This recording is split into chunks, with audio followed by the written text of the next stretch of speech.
ওয়ালাইকুম রহমতুল্লাহ।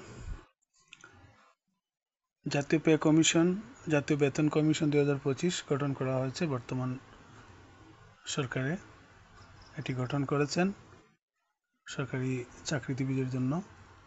আমরা জানি যে সর্বশেষ 2015 সালে পে কমিশন হয়েছিল, আর প্রায় 10 বছর পরে এই পে কমিশন গঠন করা হলো। বর্তমান অন্তর্বর্তীকালীন সরকার এটা করেছেন। তো এজন্য জাতীয় বেতন কমিশনের একটি নিজস্ব ওয়েবসাইটে সরকারি চাকরি, সাধারণ নাগরিক, বিভিন্ন সংগঠনের মতামত নেওয়ার জন্য ওয়েবসাইটে একটি পোর্টাল ওনারা ওপেন করে রেখেছেন। এখানে আমরা সকল সরকারি চাকরিজীবী, সাধারণ নাগরিক মতামত দিতে পারবেন। তো এজন্য আমি মনে করি যে সবাইকে, যারা চাকরি করেন, সবাইকে এই বিষয়ে মতামত দেওয়া উচিত। তো প্রথমেই জাতীয় যে কোনো একটি ব্রাউজার ওপেন করে জাতীয় বেতন কমিশন 2025 লিখলেই এরকম একটি ওয়েব পেজ চলে আসবে। আমরা এখানে দেখতে পাচ্ছেন যে জাতীয় বেতন কমিশন 2025। এখানে যদি আমরা ক্লিক করি তাহলে আমরা জাতীয় বেতন কমিশনের সেই ওয়েবসাইটটিতে চলে যাব। এখানে আপনারা দেখতে পাচ্ছেন যে সকল প্রশ্নমালা আগামী 15-10 তারিখ পর্যন্ত দেওয়া যাবে। তো এখানে বেতন কমিশনের প্রশ্নমালা, সাধারণ নাগরিক, সরকারি প্রতিষ্ঠান, অ্যাসোসিয়েশন সমিতি, সরকারি চাকরিজীবী 2 নম্বরে রয়েছে। তো আমরা সরকারি চাকরিজীবী হিসাবে এই 2 নম্বরে ক্লিক করলাম। এবারে যে ওয়েব পেজ ওপেন হলো, যে পেজটি ওপেন হলো, এখান থেকে আমরা প্রথমেই আমাদের বিভাগ সিলেক্ট করব, তারপর জেলা সিলেক্ট করব, তারপর শুরু করুন। এখানে দেখেন প্রথমেই পরিচিতি, উত্তরদাতার নাম। তো এখানে আমরা প্রথমে নাম লিখব, যিনি তার মতামত প্রদান করছেন উনি ওনার নাম লিখবেন। তারপর দেখেন ওনার পদবি কি, পদবি লিখব অ্যাসিস্ট্যান্ট। যার যে পদবি আছে সেটাই লিখবেন। আমার পদবি অ্যাসিস্ট্যান্ট টিচার, আমি লিখলাম অ্যাসিস্ট্যান্ট টিচার। এরপরে এখানে একটি ইমেল অ্যাকাউন্ট দিয়ে দিবেন। আমি আমার ইমেলটি এখানে দিয়ে দিচ্ছি।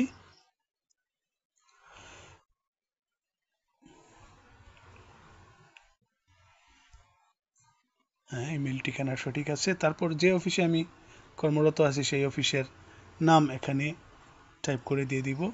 এখানে সব কিছু ইংরেজিতে টাইপ করে দিতে হবে। তো আমি এখানে, আপনি আপনার যদি স্কুলে চাকরি করেন স্কুলের নাম, যে অফিসে চাকরি করেন আপনি সেই রকম একটি অফিসের নাম আপনি এখানে দিয়ে দিবেন। আমি যেহেতু স্কুলে, সেজন্য স্কুলের নামটি এখানে টাইপ করে দিচ্ছি।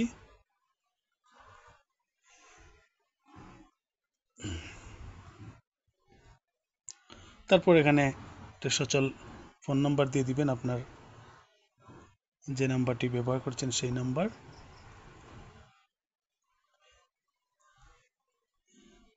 ফোন নাম্বারটি দিয়ে দিলাম। তারপর আপনার এখান থেকে বয়স সিলেক্ট করে দিয়ে দিবেন। এই আমি দিয়ে দিলাম বয়স। তারপর এখানে আপনি আপনার লিঙ্গ সিলেক্ট করে দিবেন। তারপর প্রতিষ্ঠান, কী ধরনের প্রতিষ্ঠানে আপনি চাকরি করছেন সেটা সিলেক্ট করে দিবেন। তারপর চাকরির মেয়াদ, আপনি কত বছর থেকে চাকরি করছেন সেটি দিয়ে দিবেন। বর্তমানে আপনি কত নং গ্রেডে চাকরি করছেন সেই গ্রেডটি এখান থেকে দিয়ে দিবেন। তারপর অফিসের অবস্থান, যেমন যেহেতু আমি প্রাইমারি স্কুলে চাকরি করি সেজন্য আমার অবস্থান হচ্ছে ইউনিয়ন পর্যায়ে, আমি ইউনিয়ন সিলেক্ট করে দিলাম। তারপর পরবর্তী ধাপে ক্লিক করলাম। পরবর্তী ধাপে দেখেন আপনার বর্তমান মূল বেতন, আপনার এই মুহূর্তে আপনার মূল বেতন যে টাকা আছে আপনি সেই টাকা এখানে উল্লেখ করে দিবেন। তারপর প্রাপ্ত মূল বেতন আপনার প্রয়োজনীয় মাসিক খরচ মেটাতে যথেষ্ট কি, সেটা অবশ্যই না, কারণ দ্রব্যমূল্যের ঊর্ধ্বগতি এর কারণে এটা অবশ্যই যথেষ্ট না। এজন্য আমি না দিলাম। উত্তর যদি যথেষ্ট না হয় তবে আপনি কত শতাংশ বেতন বৃদ্ধি করাকে যথোপযুক্ত বলে মনে করেন। তো এক্ষেত্রে আমার কাছে যেটা মনে হয়েছে যে যেহেতু আমরা প্রায় 10 বছর পরে একটি পে কমিশন হবে, এজন্য 2009 সালে হয়েছিল, তারপর 2015 সালে হয়েছে। তো সেই ক্ষেত্রে আমাদের দুইটা পে স্কেল পাওয়া উচিত ছিল। তো এজন্য আমার মনে হচ্ছে যে 80%-এর বেশি এটা যথোপযুক্ত বলে আমি মনে করি। তারপর দেখেন আপনার গড় মাসিক ব্যয় কত টাকা, যেমন খাদ্য পানীয় ক্রয় বাবদ, এটা আপনার 6 সদস্যের পরিবারে কত টাকা ব্যয় আসতে পারে প্রতি মাসে, সেটা এখানে দিয়ে দিবেন। যেমন আপনার খাদ্য পানীয় ক্রয় বাবদে আপনার কত হতে পারে, যেমন আমি 20,000 দিলাম। তারপর বাড়ি ভাড়া বা বাসা ভাড়া বাবদ কত টাকা লাগবে, ইউটিলিটি চার্জ, আপনার সকল ইউটিলিটি চার্জে কত টাকা আসতে পারে বা আপনার প্রয়োজন পড়ে প্রতি মাসে, সেটা এখানে দিয়ে নেবেন। তারপর চিকিৎসার জন্য এখানে আমি 10,000 দিচ্ছি, কেননা এখন ডাক্তার দেখাতে গেলেই তো ডাক্তারের ভিজিট 1,000, টেস্ট, ওষুধ, এই সেই আনুষঙ্গিক অনেক কিছুই। তো এখানে আমার মনে হচ্ছে যে 10,000 টাকা প্রয়োজন প্রতি মাসে চিকিৎসার জন্য। তারপর আছে শিক্ষা উপকরণ, শিক্ষা সংক্রান্ত সকল ব্যয়, যেহেতু এখন উপকরণের দাম বেড়েছে সেজন্য এটা আমি 5,000 দিলাম। যাতায়াতের জন্য ধরেন আরও 5,000। এরপর অন্যান্য আনুষঙ্গিক ব্যয়, যেটা আমি ধরে নিলাম আরও 4,000 টাকা। মোটামুটি এই 55,000 টোটালের মতো এই টাকা যদি হয়, বেতন আকারে আসে, এটা দিয়ে 6 সদস্যদের একটি পরিবার মোটামুটিভাবে চলতে পারবে। যাক, পরবর্তী প্রশ্ন হচ্ছে বিদ্যমান 20টি গ্রেড কি আপনি সমর্থন করেন? আমি অবশ্যই এটা সমর্থন করি না। না করারও কারণ আছে, যেটা যেমন ধরেন আপনি 11 থেকে বা 12 থেকে যদি আপনি 20 পর্যন্ত গ্রেডের, বর্তমান গ্রেডের কথা চিন্তা করেন, এখানে এক গ্রেড থেকে আরেক গ্রেডের ব্যবধান কিন্তু বেশি না, 200 টাকা, 300 টাকা, 250 টাকা এরকম। অথচ আপনি দেখেন 1 থেকে 10 পর্যন্ত গ্রেড, এখানে কিন্তু প্রায় 66,000 টাকার মতো পার্থক্য রয়েছে এই গ্রেডগুলোতে। তো এক্ষেত্রে আমি মনে করি এই 20টি গ্রেড সমর্থন আমার মতে যাচ্ছে না, সেজন্য আমি না দিয়েছি। তো আমার মতে সেটা 12টি গ্রেড যদি করা হয় তাহলে আমি এই জন্য 12 দিলাম। এই 12-র সপক্ষে, অর্থাৎ আপনার সপক্ষে যুক্তি থাকলে সংক্ষেপে লিখুন কোন যুক্তিতে আমি এটা চাচ্ছি। তো আমি আমার যুক্তিটা এখানে টাইপ করে দিচ্ছি।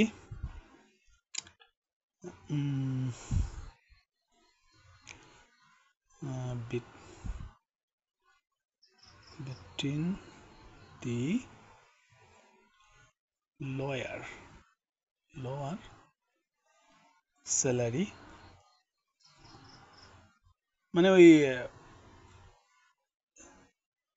যে পার্থক্যটা সেটাই আমি উল্লেখ করতে চাইছি। দি লোয়ার স্যালারি গ্রেডস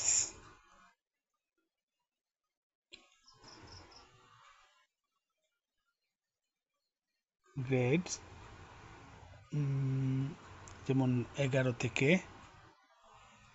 থেকে 20 এই গ্রেডের ইন ভেরি স্মল,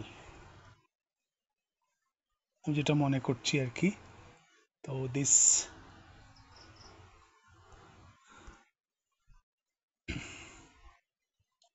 যার যেটা মনে হবে সেটা এখানে দিবেন, এটা মতামত আকারে দিবেন, অতএব কোনো সমস্যা নেই। আপনি আপনার মতামত দিতে পারেন, আপনার যেটা মনে হবে সেটাই দিতে পারেন এখানে। তো আমার মনে হচ্ছে এরকম, এজন্য আমি এইভাবে দিলাম। In very small, the increases salary facility, এই আর কি মতামত। তারপরে প্রস্তাবিত বেতন স্কেল সর্বোচ্চ এবং সর্বনিম্ন বেতন স্কেলের অনুপাত কি হওয়া উচিত বলে আপনি মনে করেন? তো দেখেন এখানে 1 থেকে 8, 1 থেকে 10, 1 থেকে 12, আমি এই কোনোটাই এত অনুপাত, আমি যদি আন্তর্জাতিক গ্রেড মান এগুলো যদি বিবেচনা করি, আন্তর্জাতিক বিভিন্ন দেশেরগুলো যদি চিন্তা করি, সেখানে কিন্তু অনুপাত আছে 1:4, আমি সেটাই মনে করি সবচেয়ে গ্রহণযোগ্য হবে, বা আমার মতামত এটা 1 থেকে 4 অনুপাত। বিদ্যমান বেতনের কী ধরনের অসঙ্গতি রয়েছে বলে আপনি মনে করেন? এক্ষেত্রে যে বিষয়গুলো খুবই বর্তমানে চলছে, যেমন টাইম স্কেল সিলেকশন গ্রেড। অনেক দিন থেকে এই টাইম স্কেল সিলেকশন গ্রেডের বিষয়টা অনেক ধরনের দাবি দেওয়া বিভিন্ন সমিতির মাধ্যমে ঊর্ধ্বতন কর্তৃপক্ষ বরাবর যাচ্ছে, বিশেষ করে প্রাথমিক শিক্ষা অধিদপ্তরের ক্ষেত্রে। তাই মনে করি এই টাইম স্কেল সিলেকশনের যে এই বিষয়টা অবশ্যই দেওয়া উচিত। আপনি কি মনে করেন বিদ্যমান মূল বেতনের বার্ষিক ইনক্রিমেন্ট হার কি যথাযথ? এখানে গ্রেড 6 থেকে 20 5% বৃদ্ধি আমি মনে করি এটা যথাযথ না, এটা হওয়া উচিত 10%। বাকি মোটামুটি গ্রেড 5 4.5 এটা ঠিক আছে। 3 থেকে 4 গ্রেড 2 এ এই বৃদ্ধি আমার মনে হচ্ছে ঠিক আছে। তারপর মূল বেতনের বার্ষিক ইনক্রিমেন্ট কোন ভিত্তিতে হওয়া উচিত বলে আপনি মনে করেন? আমি মনে করি এটা মূল্যস্ফীতির সাথে সমন্বয় করে হওয়া উচিত। তারপর আপনার পরিবার খানার 6 সদস্যের জন্য বর্তমানে সর্বনিম্ন মূল বেতন কত হওয়া উচিত? এখানে যদি 12টি গ্রেড হয়, 16টি গ্রেড হয়, বা যদি 20টি গ্রেড বহালও রাখা হয়, আমি মনে করি সর্বনিম্ন মূল বেতন হওয়া উচিত 35,000 টাকা, আমার মতামত।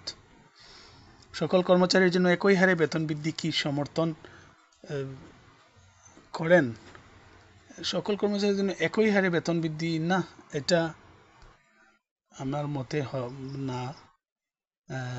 উত্তর যদি না হয় তাহলে আপনি কোন পদ্ধতি সমর্থন করেন? তো এক্ষেত্রে আমি যেটা মনে করি সকল গ্রেডের জন্য, তবে নিম্ন গ্রেডের জন্য বেশি, এই বিষয়টাকে আমি সমর্থন করছি। তারপরে আপনি কি বর্তমানে রেশনের সুযোগ সুবিধা পান? না, আমি কোনো ধরনের রেশনের সুযোগ সুবিধা পাই না। এরপর আমরা পরবর্তী ধাপ ক্লিক করব।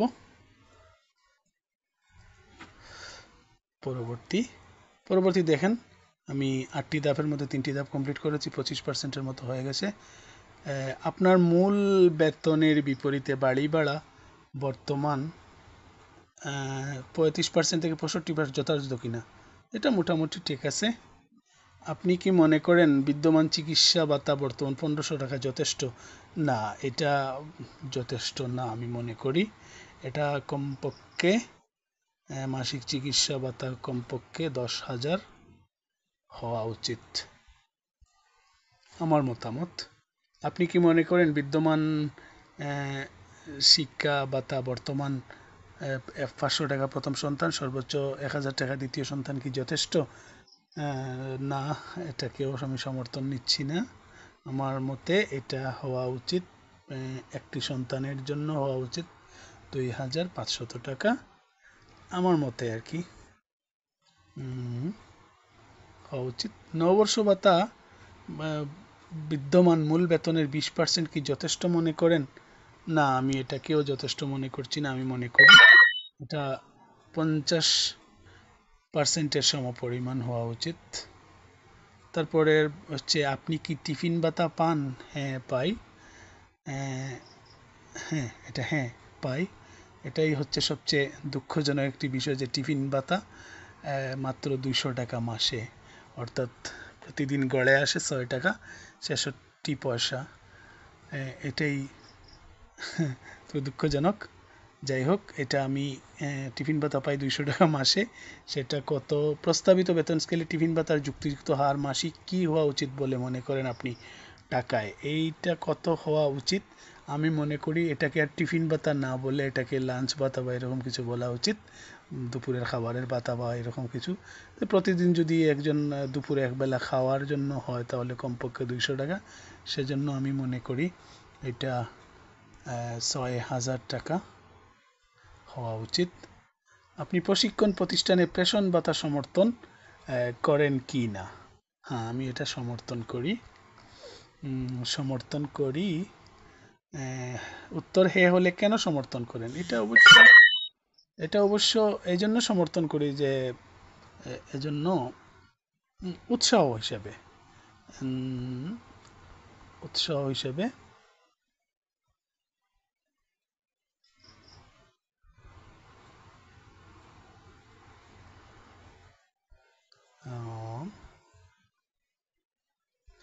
একজনকে উৎসাহ হিসাবে যদি এটা করা হয় তাহলে আমার মনে হয় এটা ভালো হবে। তারপর আমরা পরবর্তী ধাপে, এটা উৎসাহ হিসাবে পরবর্তী ধাপে গেলাম। এখানে দেখেন সকল কর্মচারীর সকল গ্রেড জন্য কি রেশন সুবিধা থাকা উচিত? হ্যাঁ, আমি মনে করি হ্যাঁ, এটা থাকা উচিত। রেশন সুবিধা কোন রূপে হওয়া উচিত? আমার খাদ্যশস্য নগদ, আমার মনে হয় উভয় রূপে হওয়া উচিত, খাদ্যশস্য এবং নগদ। তারপরে আপনার মতে রেশন সুবিধা মাসিক কত কেজি খাদ্যশস্য ন্যায্য হবে? আমার মতে 26 থেকে 50 কেজি সুবিধা হবে, ন্যায্য হবে। বিপজ্জনক বা দুর্ঘটনার ঝুঁকিযুক্ত চাকরির ক্ষেত্রে বেতন স্কেল কিভাবে প্রতিফলিত করা উচিত? এটা কিভাবে করা উচিত? আমার মনে হয় এটা এই যে বিপজ্জনক পরিস্থিতিতে কর্মরত সকল কর্মচারীর জন্য বীমা এবং চিকিৎসা সুবিধা প্রদান, এই বিষয়টা বিবেচনা করা যেতে পারে। তারপর আপনি কি বর্তমান দপ্তর পদোন্নতি প্রযোজ্য ক্ষেত্রে মোবাইল ফোনের ভাতা সুবিধা পান? না, এই ধরনের কোনো সুবিধা আমি পাই না। তারপর দপ্তর পদোন্নতি প্রযোজ্য ক্ষেত্রে ইন্টারনেট ফোন ভাতা বা বিল কত হওয়া উচিত? এটা মোটামুটি 1500, 1500 বা এরকমই হওয়া উচিত। যাই হোক, পরবর্তী ধাপ ক্লিক করলাম। জীবনযাত্রার ব্যয় বাজার দর মোতাবেক লক্ষ্য মূল্যস্ফীতির হাতে সমন্বয়পূর্বক বেতন বৃদ্ধি আরম্ভ করা উচিত কি? হ্যাঁ, এটা অবশ্যই উচিত। মূল্যস্ফীতির সাথে সমন্বয়পূর্বক বেতন বৃদ্ধি কত বছর পর পর হওয়া উচিত? এটা আমি মনে করি প্রতি বছরই হওয়া উচিত, কারণ প্রতি বছরই এটা বৃদ্ধি পাচ্ছে। এটা যদি প্রতি বছর আপডেট করা হয় তাহলে মনে হয় ভালো হবে। তারপর জীবনযাত্রার ব্যয় বৃদ্ধির সাথে সাথে বেতন কিভাবে সমানুপাতিক রাখা যায়? এটা স্বয়ংক্রিয়ভাবে যদি মূল্যস্ফীতির সাথে বেতন বৃদ্ধি করা যায় তাহলে মনে হয় ভালো হবে। তারপর পরবর্তী ধাপ বিদ্যমান পেনশন সুবিধা কি যথেষ্ট বলে মনে করেন? সর্বশেষ বেতনের 90%? না, এটা আর একটু ভালো, যেমন 100% যদি করা হয়, 100% যদি করা হয় আমার মনে হয় ভালো হবে। তারপর পেনশনারের জন্য বর্তমানে প্রদত্ত চিকিৎসা ভাতা কি যথেষ্ট? না, এটা অবশ্যই যথেষ্ট না। এক্ষেত্রে 65 বছরের নিচে যদি 65 বছরের নিচে যদি 5000 হয়, 65 বছর ঊর্ধ্বে সেটাকে অবশ্যই 10,000 করা উচিত আমার মনে হচ্ছে। তারপর ভোক্তা মূল্য সূচক অনুযায়ী জীবনযাত্রার ক্রমবর্ধমান ব্যয় বিবেচনা করে পেনশনভোগী কর্মকর্তা কর্মচারীদের পেনশন বৃদ্ধি করার প্রয়োজন রয়েছে বলে মনে করেন? হ্যাঁ, অবশ্যই সেটা প্রয়োজন রয়েছে। তারপর উত্তর যদি হ্যাঁ হয় তাহলে কি হারে হওয়া উচিত? এটা সমানুপাতিক হারে হওয়া উচিত। তারপর পেনশন কর্মকর্তা কর্মচারীদের আনুষ্ঠানিক এর বর্তমান হার কি পর্যাপ্ত? অবশ্যই না, এটা পর্যাপ্ত নয়, কারণ 1985 সালে এই আনুষ্ঠানিক গ্র্যাজুইটির নির্ধারণ করা হয়েছিল, সেটা আর আপডেট হয়নি। আমার মনে হয় এখন সুযোগ এসছে, তো সেক্ষেত্রে আমি মনে করি 120% হওয়া উচিত। যাই হোক, পরবর্তী ধাপে গেলাম।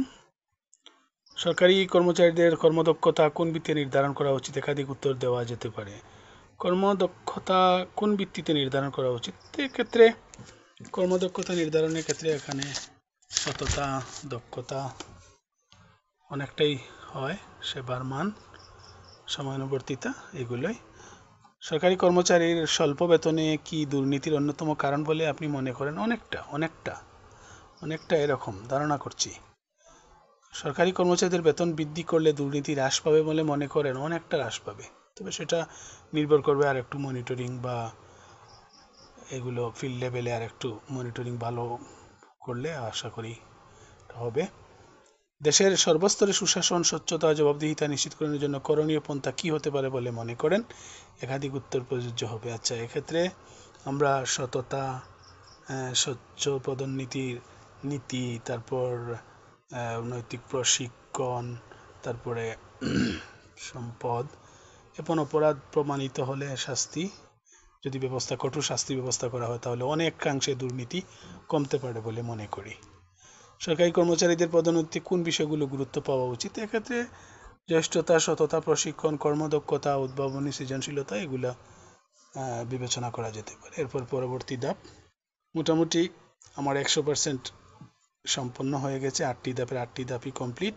তারপরও একবার আপনার উত্তর পর্যালোচনা করুন। সবগুলো আপনি যেগুলো উত্তর দিয়েছেন সেগুলো একবার দেখে নেবেন। যদি কোনোটাতে কোনো অসঙ্গতি দেখেন থেকে সেটাতে ওই যে এডিট অপশন আছে, কলমের মতো আইকন আছে, এই আইকনে ক্লিক করে আপনি আপনার এগুলো দেওয়া তথ্য আবার এডিট করতে পারবেন, এডিট করে আবার এগুলো দিতে পারবেন। তো যাই হোক, মোটামুটি এই হলো আমার দেওয়া তথ্য। তারপর সবগুলো দেখে এই যে দেখেন নিচে লেখা আছে চূড়ান্ত জমা দিন, চূড়ান্ত জমা দিন, এখানে ক্লিক করলে এটা চূড়ান্ত জমা হয়ে যাবে। জরিপের তথ্য জমা দেওয়া হয়েছে।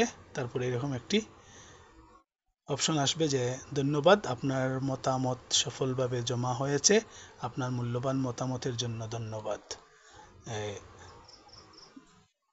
জাতীয় বেতন কমিশন থেকে এটা দেওয়া যেত। আমি মনে করি এখানে সকল কর্মকর্তা কর্মচারী যারা আছেন, সরকারি চাকরি করেন বা বেসরকারি চাকরি করেন, সকলকেই এই মতামতগুলো, এই প্রশ্নগুলোর আলোকে নিজস্ব মতামত দেওয়া উচিত। আমি মনে করি এই মতামতগুলো অবশ্যই কর্তৃপক্ষের কাছে, বেতন কমিশনের যারা আছেন ওনাদের কাছে যাবে এবং এগুলো এই তথ্যগুলোর আলোকে ওনারা বিবেচনা করে হয়তো নতুন পে কমিশন বাস্তবায়ন করবেন। তো এই ছিল মোটামুটি। তো সবাইকে অনেক অনেক ধন্যবাদ ধৈর্য ধরে ভিডিওটি দেখার জন্য। আশা করি এই ভিডিও থেকে ন্যূনতম হলেও আপনার উপকারে আসবে। তো সবাইকে আবারও ধন্যবাদ। আসসালামু আলাইকুম ওয়া রাহমাতুল্লাহি ওয়া বারাকাতুহু।